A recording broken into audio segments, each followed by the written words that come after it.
하나님께서 오늘 우리에게 주시는 말씀은 빌립보서 1장 그 마지막 부분입니다. 27절에서 30절까지 말씀입니다. 제 성경은 신약 성경 319면입니다. 빌립보서 1장 27절을 제가 읽고 28절을 여러분이 읽겠습니다. 오직 너희는 그리스도의 복음에 합당하게 생활하라. 이는 내가 너희에게 가보나 떠나 있으나 너희가 한 마음으로 서서 한 뜻으로 복음의 신앙을 위하여 협력하는 것과 무슨 일에든지 대적하는 자들 때문에 두려워하지 아니하는 이 일을 듣고자 함이라. 이것이 그들에게는 멸망의 증거요 너희에게는 구원의 증거니 이는 하나님께로부터 난 것이라. 그리스도를 위하여 너희에게 은혜를 주신 것은 다만 그를 믿을 뿐 아니라 또한 그를 위하여 고난도 받게 하려 하심이라. 너희에게도 그와 같은 싸움이 있으니 너희가 내 안에서 본 바요 이제도 내 안에서 듣는 바니라. 아멘. 지난 주일의 본문에 해당하고 오늘 본문의 전 문맥에 해당되는 빌립보서 1장 12절에서 26절까지는 빌립보서의 이제 본론이 시작하는 부분입니다. 빌립보 성도들이 이 편지를 받을 당시에 그 성도들 입장에 대해서 생각해 보면 무엇이 가장 염려되었을까요? 다른 많은 것들이 있었겠지만 선교하다가 감옥에 갇힌 자신들의 목회자 바울의 안부가 염려되었지 않을까 싶습니다. 그래서 지난 본문에서 바울은 그 본론을 시작하면서 그 성도들의 염려를 알고 자신이 몸소 경험한 그럼에도 불구하고의 은혜가 무엇인지를 그렇게 확신을 가지고 나누었습니다. 오늘 본문인 27절부터 목회자 바울은 이제 본격적으로 빌립보 성도들에게 필요한 목양적인 부탁들을 이제 하기 시작합니다.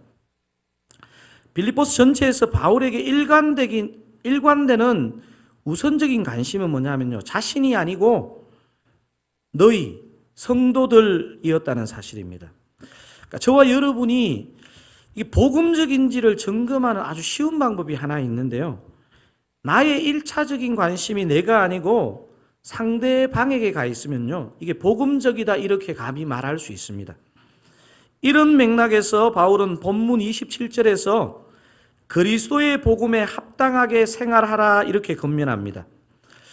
혹시 여러분이 지금 갖고 계신 성경에는 생활하라라는 그 단어를 한번 보시면요, 혹시 각주가 하나 붙어 있습니까? 글쎄요, 제 성경은 항상 집에만 있어서. 혹시 생활하라는 그 단어에 각주가 하나 붙어 있다면 뭐라고 붙어 있습니까? 아마 작은 글씨로 밑에 시민 노릇 이렇게 각주가 붙어 있을 겁니다.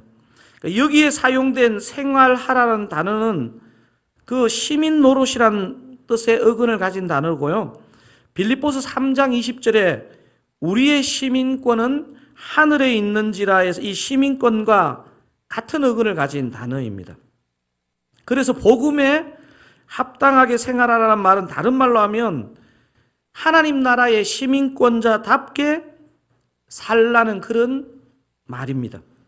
바로 오늘 본문에서 그리스도의 복음에 합당하게 생활하는 방법을, 즉 하나님 나라 시민권자답게 사는 방법을 두 가지로 소개하고 있는데요. 27절에 거기 하나 나와 있습니다. 한번 확인해 볼까요? 27절 읽겠습니다. 오직 너희는 그리스도의 복음에 합당하게 생활하라.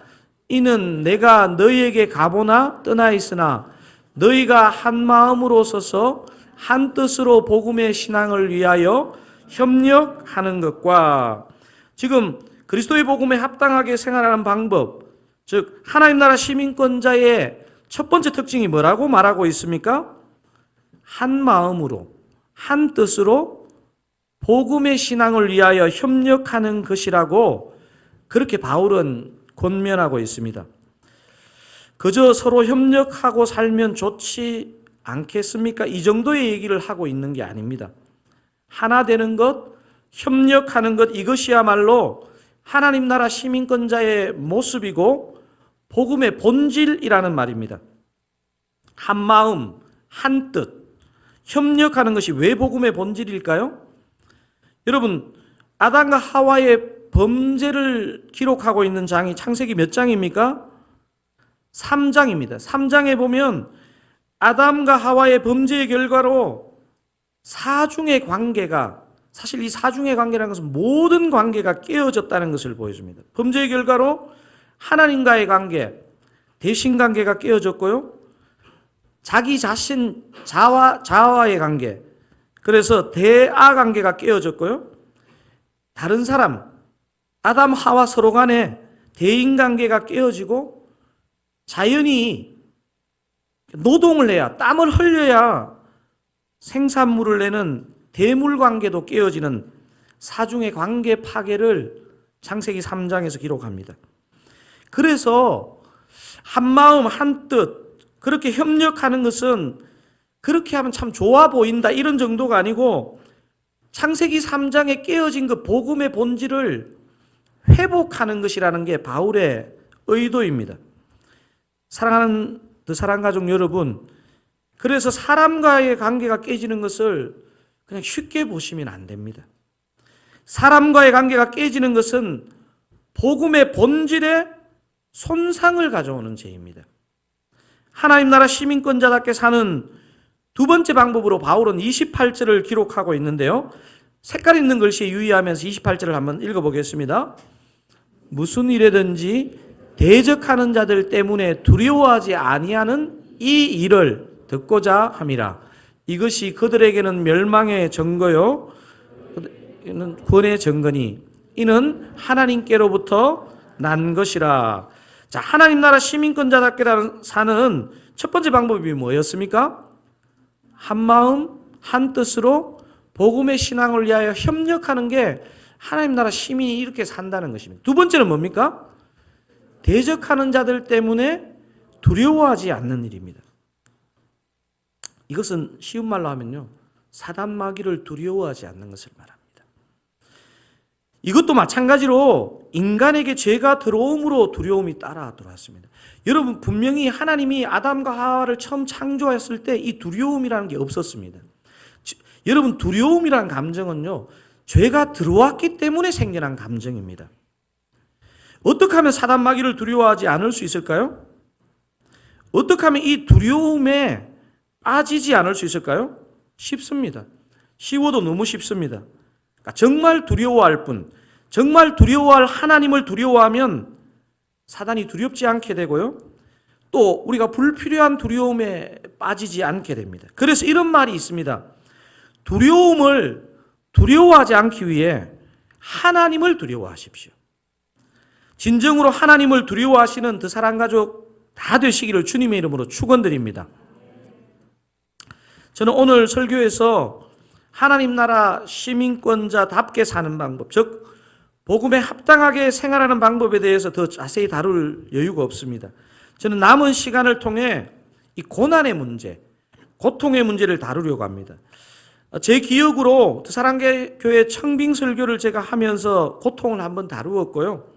그리고 제가 룻기를 하면서 고통을 한 번 더 다루었습니다. 그래서 오늘이 이 고통에 대한 세 번째 시간이라고 볼 수 있는데, 그래서 제가 오늘 설교 제목을 제가 어떻게 정했습니까? 고통을 다시 들여다보다라고 정했습니다. 바울이 고난, 고통에 대해서 29절, 30절에서 이렇게 얘기합니다. 한번 읽어보겠습니다. 그리스도를 위하여 너희에게 은혜를 주신 것은 다만 그를 믿을 뿐 아니라 또한 그를 위하여 고난도 받게 하려 하심이라. 너희에게도 그와 같은 싸움이 있으니 너희가 내 안에서 본 바요 이제도 내 안에서 듣는 바니라. 바울은 하나님께서 은혜를 주신 게 믿음의 유익을 누릴 뿐만 아니라 뭐도 받게 하려 하심이라고요? 고난도 받게 하려 하심. 여러분, 바울 서신을 읽어보면요, 바울이 가장 사랑하는 사람들에게 가장 중요한 권면을 할 때 항상 이게 세트처럼 들어가는 게 뭐냐면요, 고난도 감내하라, 고난도 기쁘게 받으라, 이런 부분들을 줍니다. 우리는 보통 고난이 심해지면 하나님의 사랑을 의심하고 더 심해지면 하나님의 존재마저 의심하게 됩니다. 여러분 지금 서구 교회들이 다 박물관이 되었지 않습니까? 제가 교회사를 공부하면서 서구 교회가 왜 저렇게까지 몰락했을까? 많은 사건들이 있었죠, 역사상에. 근데 제가 보니까 막 어느 기간에 가장 많이 교회를 떠났던 사건이 유럽에서는 어떤 사건이냐면요. 1차 세계대전, 2차 세계대전입니다. 이 1차 세계대전, 2차 세계대전을 치르면서 막 유대인들을 대량 학살하고 원자탄을 투하해서 어마어마하게 많은 사람들이 죽고 이런 것들을 보면서 세상 사람들뿐만 아니고 예수를 믿던 많은 사람들이 교회를 떠나갔습니다. 사랑하는 사랑가족 여러분, 여러분은 고통의 문제 앞에 어떤 태도와 생각을 하고 계십니까? 사실 4년 가까운 이 코로나로 인한 수년간의 이 전 세계적인 고통을 여러분 보시면서 여러분 이 고통의 문제를 한번 생각해 보셨지 않겠습니까? 먼저 고통의 원인을 잠깐 생각해 보기를 원하는데요. 우리가 고통을 생각할 때 우리는 자꾸 개인의 판단 잘못, 윤리적인 행위의 잘못 때문에 고통이 생기는 것처럼 본능적으로 반응합니다.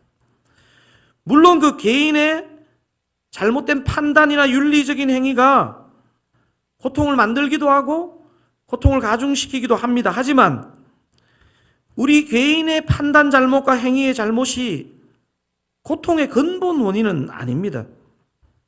우리 삶에서 고통의 가장 근본적인 원인은 아담과 하와의 원죄에 기인합니다. 우리 잘못을 조상들 탓으로 돌리는 게 이 무슨 말인가 이렇게 생각하실지 모르지만요. 이 고통은요. 죄로 인해서 온 것입니다. 앞에서 우리가 복음에 합당하게 생활하는 첫 번째 반응이 무엇이라고 했습니까? 한 마음으로 한 뜻으로 복음을 위해 협력하는 것이라고 말했습니다.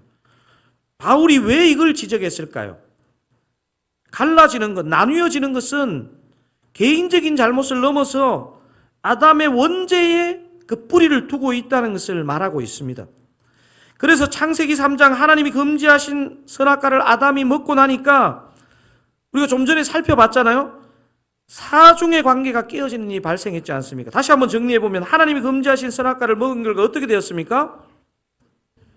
우리 지금 방송팀에서요. 저는 한문을 드린 일이 없는데 한문까지 친절하게 저렇게 넣어놨습니다. 무슨 관계가 먼저 깨집니까? 대신 관계가 깨어집니다. 두 번째 뭐가 깨어집니까? 대아 관계, 자신과의 관계. 여러분 우리가 자존감이 낮은 거는요. 내가 어렵게 생활해 왔기 때문에 그것도 있겠지만 기본적으로 원죄의 영향으로 우리의 자존감이 무너진 것입니다. 세 번째 뭡니까? 대인관계의 깨어짐. 네 번째 뭡니까? 대물관계조차 깨어져서 우리가 정말 제가 요즘 이렇게 생각해 보면요. 이 지구가 얼마나 이상기후 현상이 지금 전 세계를 지금 판을 치고 있습니까? 여러분 고통과 고난의 문제는요. 우리 개인이 선택 하나 잘못해서 생긴 게 문제가 아닙니다. 고통은 죄에서 기인한 본질적이고 뿌리 깊은 문제라는 인식이 꼭 필요합니다. 성경은 피할 수 없는 고통으로부터 최소한 세 가지 유익이 있다는 것을 우리에게 가르쳐 줍니다. 자, 고통에 과연 무슨 유익이 있을까요? 고통이 주는 유익의 세 가지 중에 첫 번째 뭡니까? 우리는 고통을 통해 뭐를 깨닫게 됩니까? 자신의 죄와 한계를 절감하게 됩니다. 사람이 왜 교만해질까요? 자신을 몰라서 그렇습니다. 자신이 얼마나 죄인인지를 몰라서 교만해집니다. 자신을 알면 알수록 겸손해질 것밖에 없습니다. 우리 힘으로 우리 자신의 상황을 다스릴 수 없다는 것을 우리는 믿음이 생길수록 깨닫게 됩니다. 우리가 죽음이나 질병의 문제 앞에서 얼마나 무력해지고 무능한지를 우리는 깨닫게 됩니다. 진짜 은혜는 고통과 고난의 과정에서 깨닫게 되는 것 같습니다.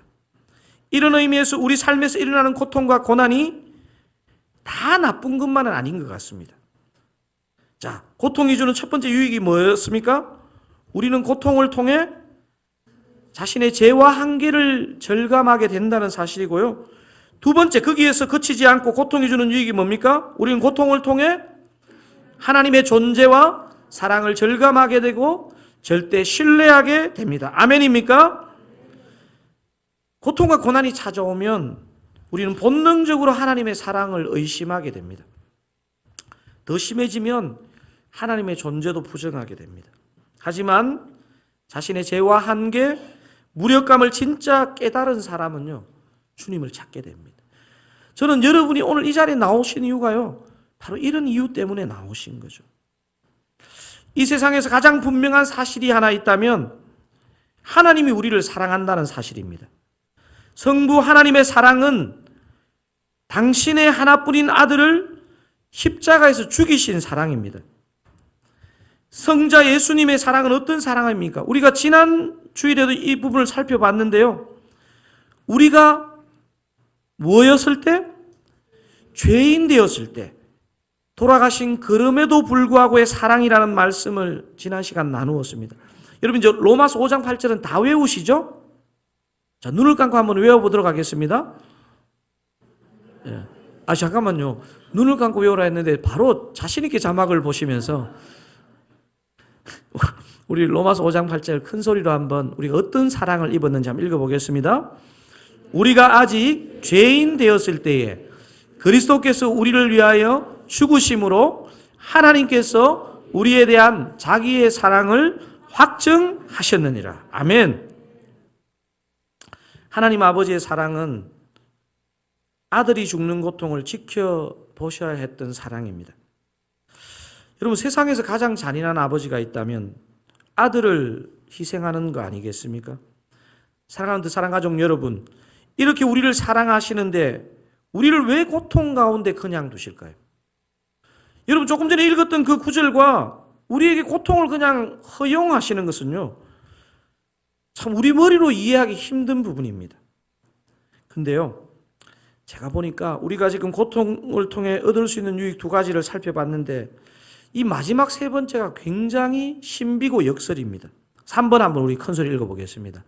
우리는 고통을 통해 고통 가운데 있는 자를 진정으로 위로하게 됩니다. 제가 부전공으로 심리학을 공부해 보니까요, 탁월한 심리학자들은요, 다 마음에 깊은 상처가 있는 사람들이 심리학자가 되더라고요. 하나님이신 예수님이 어떻게 우리의 상처를 치유하시고 위로할 수 있을까요? 하나님이신데. 히브리서 기자는 2장 18절에서 이렇게 기록하고 있습니다. 한번 읽어볼까요? 그가 시험을 받아 고난을 당하셨은즉 시험 받는 자들을 능히 도우실 수 있느니라. 진짜 아파 본 자가 아픈 자를 위로할 수 있습니다.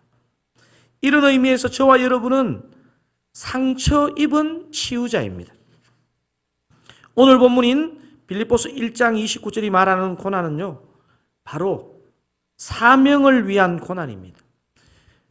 정말 고난당하신 예수 그리스도의 은혜를 입고 내 마음의 고통과 상처가 치유된 사람들은요, 자원하여서 자발적으로 이 고난에 동참하게 되는 것입니다. 29절 한번 읽어보겠습니다. 그리스도를 위하여 너희에게 은혜를 주신 것은 다만 그를 믿을 뿐 아니라 또한 그를 위하여 고난도 받게 하려 하심이라. 하나님의 은혜를 아는 자는 사명 때문에 고난을 자처합니다. 이 편지를 쓰고 있는 바울이 그랬고 우리 믿음의 선배들이 그랬고 저와 여러분이 또 그런 길을 걸어가고 있는 것입니다. 이런 의미에서 사역훈련 수료식이 무엇을 의미할까요? 나는 영적으로 이 정도 훈련받은 괜찮은 사람이라는 것을 드러내는 것이 아니고요, 사역훈련을 마치기까지 내가 얼마나 연약하고 고통이 있는 인생이라는 것을 뼈저리게 깨닫고 그래서 연약한 지체를 돌보는 사명을 가진 자라는 것을 교회적으로 인준하는 예배가 바로 이 훈련 수료 예배입니다. 저와 여러분이 은혜를 받았다고 하는 것은 우리가 고통을 먼저 깨닫게 되었으니 고통하는 자를 위로하는 자가 되는 것을 말하는 것인 줄 믿습니다. 제가 오늘 설교를 준비하는데 아주 오래전에 읽은 소설 하나가 생각났습니다. 혹시 윌리엄 폴 영이라는 사람이 지은 오두막이라는 소설 읽어보셨습니까? 혹시 너무 오래전에 읽어보셔가 기억이 잘 안 나시거나 안 읽어보신 분들은 이번 여름에 이 오두막이라는 소설 한번 읽어보시면요, 정말 이 고통이란 문제에 대해서 하나님의 심정을 읽을 수 있습니다. 이 오두막은 폴 영이라는 사람의 거의 자신의 삶이 들어있는 픽션이긴 하지만 정말 이렇게 자신의 삶과 같은 소설입니다.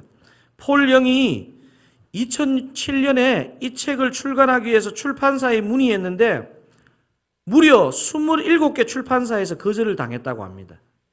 그 이유가 동일했는데 뭐냐면요, 예수에 대한 언급이 너무 많다는 점이었습니다. 폴 영은 하는 수 없이 친구가 운영하는 아주 영세한 인쇄소에서 자신의 돈으로 이 책을 출간하게 되었습니다. 근데 정말 대박이 났습니다. 이 책이 전 세계에서 수천만 부 이상이 팔렸습니다. 이 책에 대해 사실 예수 안 믿는 사람들도 읽었을 거 아닙니까? 예수라는 말도 나오고. 그런데 전 세계의 많은 사람들이, 예수 믿지 않는 사람들조차도 이 책을 읽으며 열광했습니다. 소설 오두막의 주인공은 맥켄지 앨런 필립스라는 가상의 인물을 이 폴 영이 자신의 모습을 대입해서 이 사람을 등장시키는데요, 이 소설의 주인공 맥은 아주 깐깐하고 이상한 성품의 장로였던 아버지 밑에서 자랐습니다. 항상 이럴 때는 깐깐한 장로나 이상한 목사가 등장하는 것 같아요. 안타깝게도. 맥은 많은 방황의 시기를 보내고 심지어는 신학교에도 가고 어려운 시간을 보낸 후 평범한 직장인이 되어 아이들을 데리고 야영을 갑니다. 이 여행에서 맥은 5살 난 딸을 잃게 됩니다. 어린 소녀들만 노려서 범행을 저지르는 유괴범에 의해서 어린 딸이 오두막에서 비참하게 살해됩니다. 그리고 4년이 지난 어느 날 발신인의 주소도 이름도 없는 엽서 한 장을 받게 됩니다. 엽서의 내용과 발신자가 이렇게 적혀 있었습니다. 이 소설의 주인공이 맥켄지거든요. 맥켄지, 오랜만이군요. 보고 싶었어요. 다음 주말에 그 오두막에 갈 예정이니까 같이 있고 싶으면 찾아와요. 파파. 여러분, 이 맥은요, 이 오두막에를 어떻게 갑니까? 딸이 잔인하게 살해되어 죽은 곳인데, 맥은 혼자 씨름하다가 홀로 그 오두막을 찾아가고 예기치 못하게 그 오두막에서 하나님을 만납니다. 하나님과 대화하는 가운데 자신의 그 마음 깊은 곳에 있는 엄청난 상처를 치유받는 놀라운 경험을 하게 됩니다. 이 소설의 저자인 폴 영도 실제로 이 맥켄지 같은 엄청난 상처를 안고 산 사람입니다. 이 폴 영은 캐나다 태생이고 그는 목사이면서 선교사인 아버지를 따라 뉴기니에서 10살까지 선교사의 아들로 살았습니다. 그곳에서 폴은 원주민에게 성적 학대를 당했습니다. 이게 끝이 아니었습니다. 청소년기에 그는 기숙학교에서 선배에게 또다시 성적 학대를 당했습니다. 그는 학교를 다 마칠 때까지 그의 고백에 의하면 13번이나 전학을 하는 그런 어려운 시간을 보냈습니다. 폴 영의 아내 킴이라는 사람이 제가 볼 때 정말 대단한 여인 같아요. 이런 상처투성이 남편을 떠나지 않고 11년 동안 남편의 치유 과정에 함께 했습니다. 이 과정을 통해 폴 영은 상처가 없는 사람은 이 땅에 아무도 없다는 것을 깨달았고, 그래서 그가 이 오두막이라는 소설을 썼고, 이 소설을 세상 사람들에게 다 알리고 싶어서 자비로 이 책을 출간하게 되었습니다. 전 세계 수많은 사람들은 폴 영의 오두막을 읽으며 자신의 크고 작은 상처를 발견하고 또 치유받고 열광했습니다. 폴 영처럼 사람들이 보기에 엄청난 상처를 입은 사람들 뿐만 아니고 여기에 모인 저와 여러분도 선악과를 따먹고 상처를 입은 그 아담의 후손으로 그 원죄로 말미암아 상처를 입은 사람들입니다. 그래서 고통과 상처의 문제는 특정한 사람만의 문제가 아니고 특정한 일을 겪은 사람만의 문제가 아니고 저와 여러분 우리 모든 인생의 문제입니다. 사랑하는 사랑가족 여러분, 제가 어리석은 질문 하나만 드리고 설교를 마치고 싶습니다. 우리 죄 위에 십자가 지신 성자 예수님이 더 고통스러우셨을까요?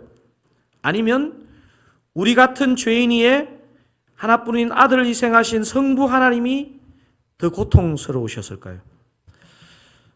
저는 이 묵상을 종종 하게 됩니다. 여러분, 저와 여러분의 우리도 알 수 없는 그 내면 깊은 곳의 상처는요, 그 아들을, 독생하신 아들을 희생하신 하나님 아버지를 바라볼 때, 그분이 우리의 내면을 만질 때만 치유되는 줄로 믿습니다. 우리가 오늘 이 찬양하기를 원하는데요, 아바 아버지라는 찬양입니다. 제가 이 찬양 후렴 부분만 한번 가사 불러드리고 우리 오늘 이 찬양을 통해서 여러분 고통의 문제, 상처의 문제는요 특정한 사람의 문제가 아니고요 괜찮아 보이지만 우리의 내면 깊숙한 곳에 화산처럼 타오르고 있습니다. 주님이 그것을 만지시고 회복시키셔야지 우리가 진짜 그 상처를 갖고 있는 다른 사람을 도울 수 있는 사명자로 살 수 있습니다. 아바 아버지, 제가 가사 후렴 부분 한 번만 읽어드리겠습니다. 주는 내 마음을 고치시고 볼 수 없는 상처 만지시네. 나를 아시고 나를 이해하시네. 내 영혼 새롭게 세우시네. 우리 오늘 이 아바 아버지를 부르고 그 아바 아버지께 우리가 아는 상처, 우리가 알지 못하는 상처, 우리 모든 내면을 내어놓고 고백하는 찬양 되기를 원합니다. 아바 아버지, 아바 아버지.